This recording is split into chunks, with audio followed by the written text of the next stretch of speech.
The lacrimal apparatus is a functionally important physiological system in maintaining the tear dynamics.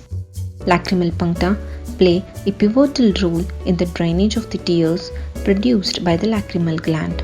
In this video, we discuss and illustrate various lacrimal punctal abnormalities and their management.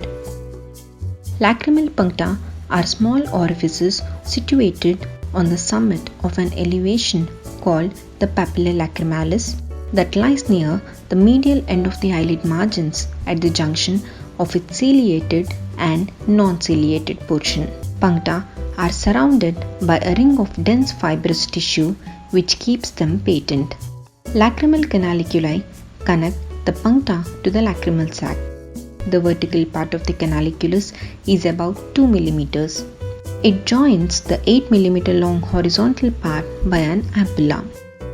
The disorders of the puncta can be isolated or seen in association with canalicular or nasolacrimal duct anomalies. The development of the lacrimal system begins embryologically at stage 16, the lacrimal lamina stage, followed by the lacrimal cord stage, excretory lacrimal system differentiation, and maturation. The lacrimal canaliculi begin at 12 weeks of gestation and become patent during the 4th month of gestation. The puncta open onto papilla just before the eyelid separation at 7 months of gestation. Disturbance at any of these stages leads to the developmental punctal anomalies. Histologically, the walls of the canaliculi are lined by stratified squamous epithelium. Surrounding it is the corium, which is rich in elastic tissue and makes its wall so stretchable that it can be dilated to about 2 mm. Fibers of the orbicularis, which surround the corium of the canaliculus, are called pars lacrimalis. These help to draw the eyelid inwards, thus allowing the punctum to glide in the groove between the plica semilunaris and the eyeball.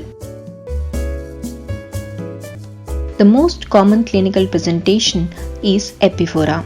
It can be graded as follows.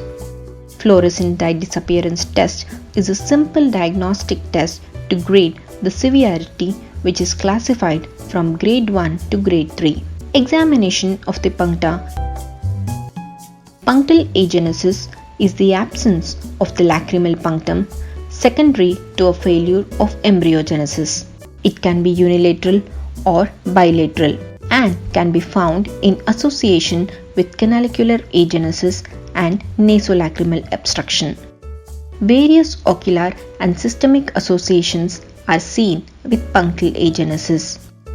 On examination, there is an absence of the punctal papilla, pars lacrimalis, or even a transilluminant membrane. Occasionally, eyelashes are found medial to the expected punctal location. Dacryocystography and OCT imaging can give us an idea about the canalicular patency. The management depends on the symptoms and the extent of the obstruction. No intervention is needed in asymptomatic patients. Decapitation and creation of a neopunctum. Canalicular marsupilisation in cases with concurrent proximal canalicular obstruction. Jones retrograde probing. Canalicular microrefination with lacrimal stents, conjunctivodacrocystoroanostomy with Jones tube are other options. Incomplete punctal canalization is punctal dysgenesis with membranes. It can either be external, where a membrane covers the external surface, or internal, where a translucent membrane is present at the punctal entry with blurred punctal margins. Membranotomy with a punctal dilator is successful in management of this condition.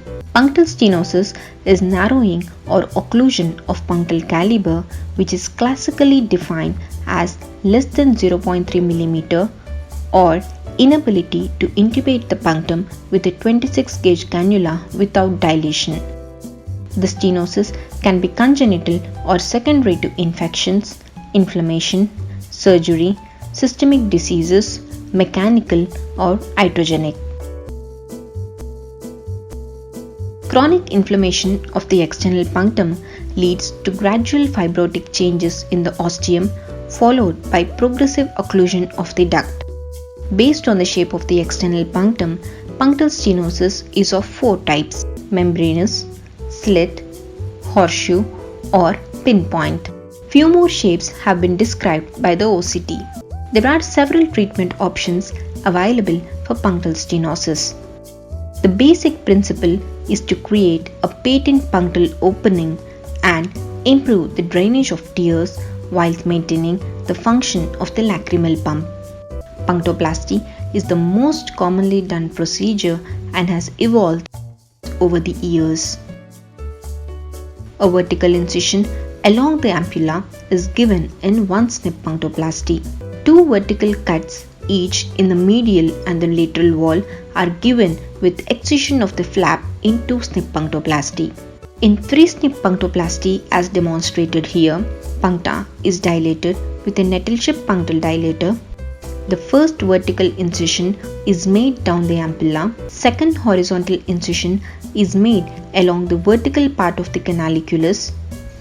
The last incision is made along the base of the free flap opposing the bulbar conjunctiva that creates a triangular shaped broadened punctum. A rectangular modification of the last step has also been described. Adjuvant Mitomycin C can be used in cases of excess peripunctal fibrosis. Supernumerary puncta are rare and result from the multiple epithelial buds developing from the upper end of the lacrimal cord. Patients are usually asymptomatic and can be conservatively managed. Punctal anomalies, when examined methodically and managed appropriately, gives gratifying outcomes and patient satisfaction.